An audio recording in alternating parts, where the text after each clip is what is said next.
اہمیت۔ عمر بن خطاب رضی اللہ عنہ نے منبر پر کہا، یعنی سب کے سامنے مجمع میں کہا، میں نے رسول اللہ صلی اللہ علیہ وسلم کو فرماتے ہوئے سنا، بے شک اعمال کا دار و مدار نیتوں پر ہے، اور بے شک ہر انسان کے لیے وہی ہے جس کی اس نے نیت کی، یعنی جس چیز کا ارادہ کرو گے، جو چاہو گے،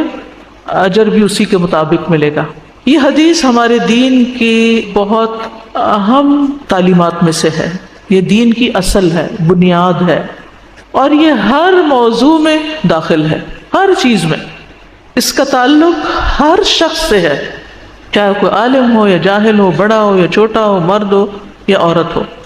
اور عمل میں دل کے اعمال، زبان کے اعمال اور جسم کے اعمال شامل ہیں، یعنی عمل جو ہے وہ صرف ہاتھ پاؤں کا ایکشن نہیں، دل کے ایکشن بھی ہیں، زبان کے بھی ہیں اور عمل کے بھی۔ دل میں